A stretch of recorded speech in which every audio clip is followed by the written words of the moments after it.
154 yards to the brush line. So we're 234 yards from here to the actual speaker. Obviously, I would never set that up like that to call. Then we have another one down in that corner of the field. The speaker number 2 is 368 yards. 368 yards to speaker number 2. What I want to see in an electronic caller, what I want to happen, what I want it to do. The big thing is I want it to work. You know, no matter where I set that speaker at, no matter where I set the unit at, I want that thing to respond when I push the button. Because obviously, if I'm pushing the button to turn it on, I want it to come on. If I want it to stop, I want it to stop. You know, if I want to switch from, you know, one sound to another, I want that to be easy. I don't want to be, if I'm out here by myself, you know, especially a lot of times I'm trying to film, shoot, call, all three at the same time and get it all on video. A lot of times, you know, I don't have the option of sitting here trying to push a button 10 times and, you know, make sure everything can. If I shoot a single, you know, and I've got a double that came in, I want to see if there's any way possible I can stop that second coyote. You know, I want to be able to switch that speaker like that. I don't want to have to, you know, try 15 times and be fumbling around with the remote. This remote from GameTraks is actually well thought out. The buttons are huge. If you're sitting out here with, of course, here in Texas, you know, it's 65 degrees today. It's not near that up there where my cousin Jack lives in Indiana. It's like 0. But anyway, if you're sitting fumbling this with, you know, big heavy gloves, you can still push the buttons, no problem. You know, knobs to turn, you're up and down. Really don't have to go through this. You set your hunts up at home. You've actually got 6 hunts on here that you can go through.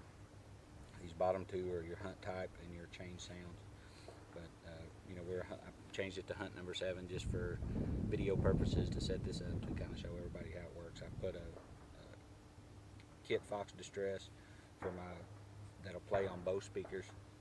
I've got a Fox kit Distress that I can play on speaker number 1, and then I've got a red Fox Distress for speaker number 2. I've set my speaker number 1. Looking at, there's right through there, there's actually a little clearing there. Push it twice and it actually gives me a loop, so it'll keep playing. It gives me a visual on here showing me that the speaker is activated and it actually knows that I called. So I don't have to hear it. I can hit the button. I know that the speaker is responding. I don't know how well that'll pick up on the camera, but you know, for 234 yards and 80 yards of that in the brush, that's pretty dang good. Push pause, it stopped. I mean, immediately. Let's go to speaker number 2 and we'll do a red Fox Distress. Shows me that the speaker is responding on here.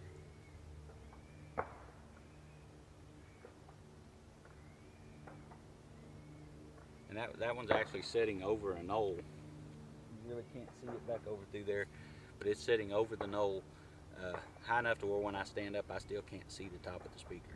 But it's 368 yards. I don't know if with the wind that you can even hear that.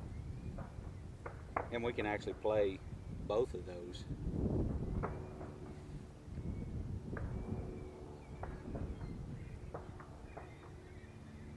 We can play both of those calls at the same time.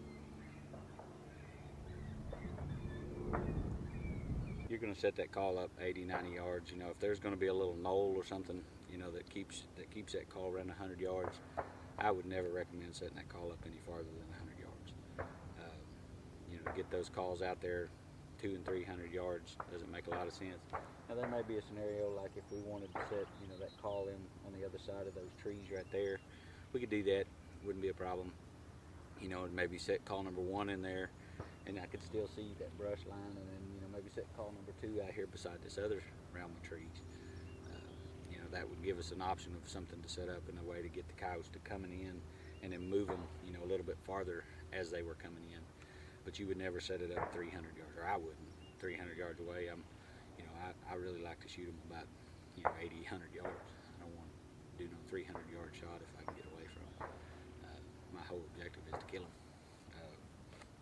I don't like shooting stuff, and a lot can happen, you know, in 300 yards. I really like the way the buttons respond on this remote, and from here to there. The 100 yards, normally when I set up a call at 100 yards, and I mean, it's not going to be an issue at all. When you push the button, it's going to be immediate. It works good at 368 over a knoll. Works good at 234 back in the brush. I don't think we're going to have any issues at all with this call, and I can't wait to get out and kill some coyotes with it. A couple other things that we can mention here. I mean, right now there's just a wealth of information on coyote hunting. You know, a lot of us been calling for, 20, 30 years, and we've kind of stumbled across and learned things and everything. Now, somebody can get on the internet and go to predatormaster.com or Red Ash Outdoors or Texas Predator Posse. There's just a wealth of forums out there now that have good information, and places you can go and ask questions and not feel like, somebody's going to really look down on you to tell you or answer the question. It's not something that people are going to feel bad and think you don't know what you're doing. This is how they fold up. The carrying case actually slides over to help protect the speaker part. It'll slide right down in my pack, set in there just like that right there, and we're good to go off to the next hunt. Show this remote just a little bit. Of course, it's going to be not cooperate with me. As you can see by the size of my hand, it's not huge, but you can see the size of the letters. It tells you if you want the backlit display on there. And we're going to just go, you can go multiple speakers. Just for now, we'll say single speakers. We got hunt number 1. And there's my hunts right there. All we got to do is you can see the size, or maybe you can. The size of each hunt though, the one that's highlighted is Fox Distress. If we push that button right there, Fox Distress, Baby Cottontail Distress, Rabbit Distress, Big Cottontail Distress, Excited Rabbit, Coaxer Rabbit. Those are all my first calls. I can push any of those buttons, any of those 6 buttons, and those sounds will play immediately. And when I set that hunt up, I actually tell it what speaker I want that call to play on. If I wanted to play on both, number 1 or number 2. And I can set like the Fox Kit Distress up on 1, then go back in, set another one up on 2, and then set another one up on both. And I can play them, decide however I want. Down here on the bottom, there's hunt type, and we can go to hunt number 4. That's my panic calls. I can change hunt type again, go to 6. That's my coyote challenge call, coyote invite, coyote challenge 2, coyote kai, gathering call, and a social call, all on this one hunt. And I can change hunt types. We have 18 different hunts we can go through. So I mean, hopefully this will show up, and you can kind of see how big this remote is just compared to my hand. It actually fits perfect, in the size of my hand. And then, around my neck.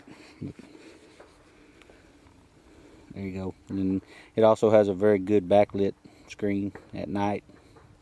You'll be able to tell, each button is backlit. And then also the screen itself is backlit, the volume and the up and down.